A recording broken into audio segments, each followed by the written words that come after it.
So this is the the fourth of 7 listening sessions, and I know you folks have been to one other one or Yeah, two. we Yeah, just one. yeah, okay. So this one, the topic, the focus is on outdoor spaces in public buildings, also active living, healthy eating, just because I wanted to get that in there somewhere, and I think access to food sort of has a relation to the built environment. Um, so why don't you folks introduce yourselves again? I'm Becky Bash from the Pioneer Valley Lynn, Lynn Dickey. Plan. And Okay. I'm John. John. We're Okay. together. Okay. Do Where you- you see one, you see the other. okay. My parents are the same way.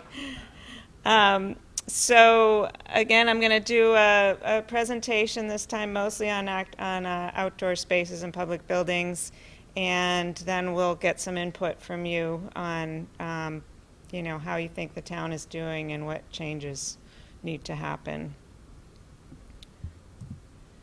So again, an age-friendly community is an inclusive and accessible community that optimizes opportunities for health, participation, and security, so the quality of life and dignity are ensured as people age. And it's a great place to grow up and grow old for ages 8 to 80.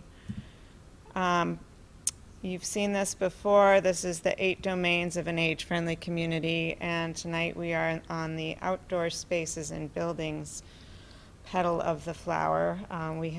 We have had 2 general listening sessions, sort of about all of these together, and one on housing. And then the future listening sessions are grouped. Some of these are combined in future listening sessions.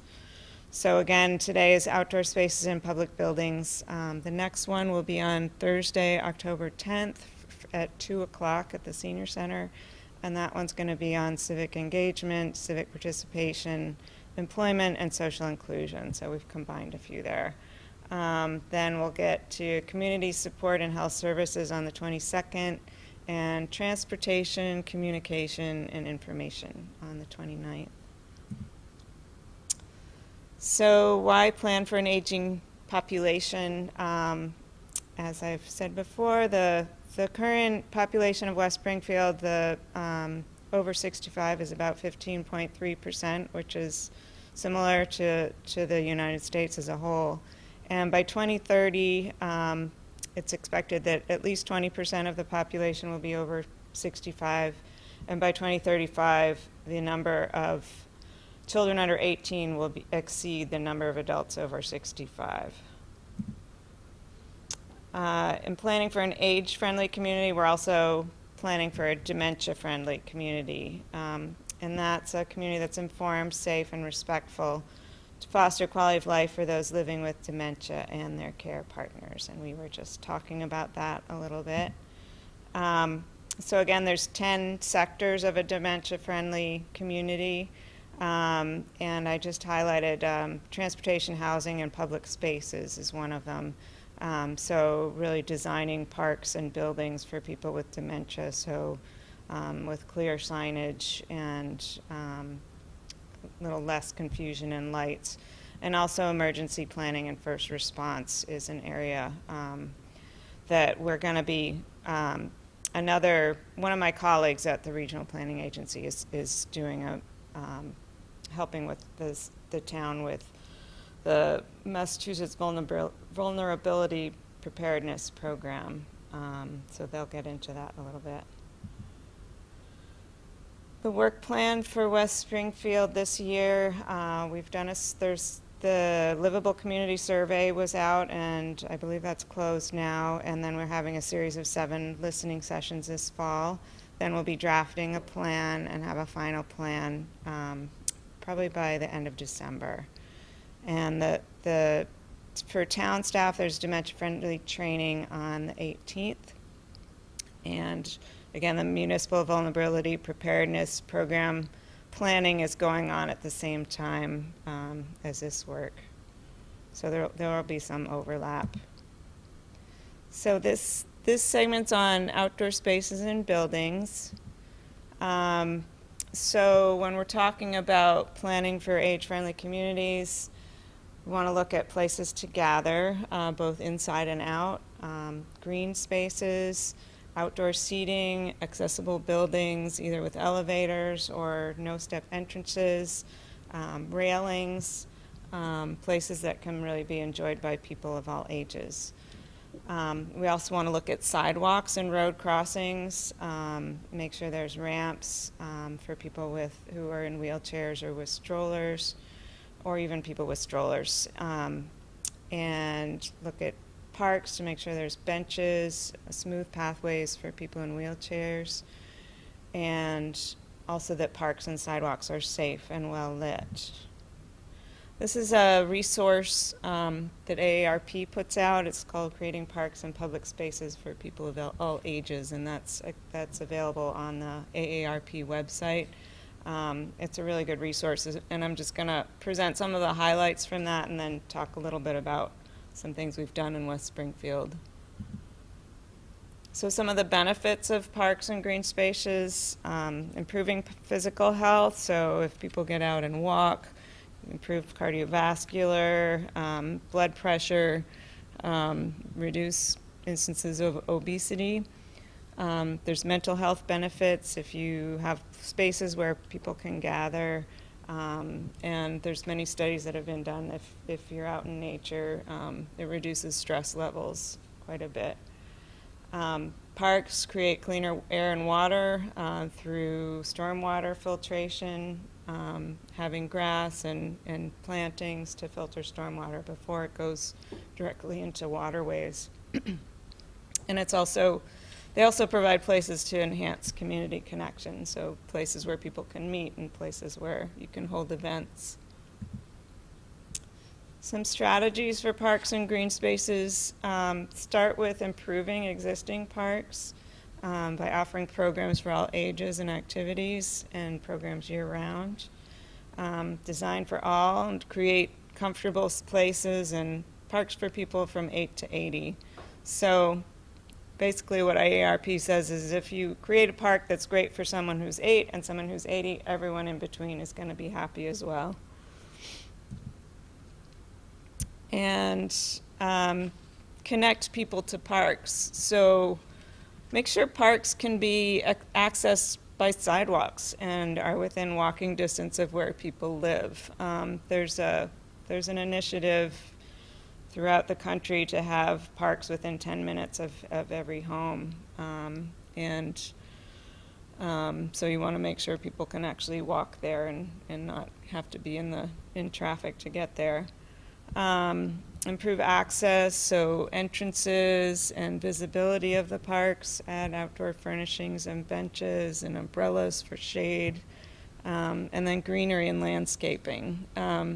This photo is a park I was just at last weekend with my parents in Gloucester, and it's got this walkway all the way along the water and just beautiful gardens that volunteers have planted next to the walkway. And then you can create new parks, even in unconventional spaces. So this is an alley in Wichita, Kansas, which they've turned into a gallery space. There's places in West Springfield that are, more heavily populated and have fewer parks. So this is an idea for, just finding small places where you can have little parks where people could gather. So through the Mass in Motion program, which I've mentioned before, it's a program that is funded by the State Department of Health to promote active living and healthy eating. And so a project we did last year was a park access project, and we looked at all the parks in West Springfield and whether there's handicapped accessible parking, whether people could walk to them, whether they're smooth paths for people with wheelchairs, and then looked at how many people are actually served by the parks. And this is a difficult map to read on the presentation, but basically it shows the little circles up top are illustrations of how many people are served by each park. So it looked at a half-mile radius of each park, and so parks down here in the Merrick neighborhood and up here, these are serving 2,000 to 3,000 people within a half-mile radius. So they're more, there's more demand. If everyone used the parks, they'd be pretty crowded. Up on the upper left side, you see a bunch of red houses, and that's because we did not include Bear Hole as a park, although I know it's got a lot of recreational trails, and it may be going in that direction. If we had included that, then those folks also would be shown to have access to parks fairly close by. And there's some more work we need to do on this to there's some overlap with some of the parks, especially around Mittig Park. And I added food access as part of this, so can people walk or bike to take transit to access healthy food? Something we don't think about a lot is, you might have a big Y in town, but can people get there if they don't have a car? Can they ride the bus, or can they get, I know the senior center does provide vans, and so that's helpful for seniors. Also, are there healthy food options available in every neighborhood? And are there places for people to grow food or buy fresh produce locally? So also through Mass in Motion, we're working to help all farmers find permanent space for the refugee farm that's now on Bernie Ave, and also looking at places for potential farmers market. And this is a picture of the community gardens at Mittig. There's some nice raised beds that are accessible for people who have wheelchairs. It's my understanding they're not all used, so those are available, and some great community garden space for a lot of people in the community. Where is that garden space? It's right at Mittig Park, so yeah, if you go in the main entrance, it's the first little road on. Yeah, it's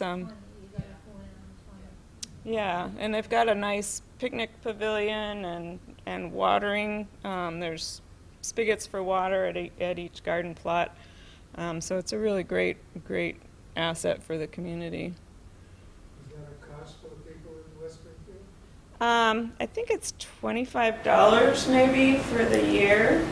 So, wow. So it's pretty reasonable. Yeah. Okay, so that's it for the presentation. Do you have any questions before I move on to getting some of your input? Okay, well,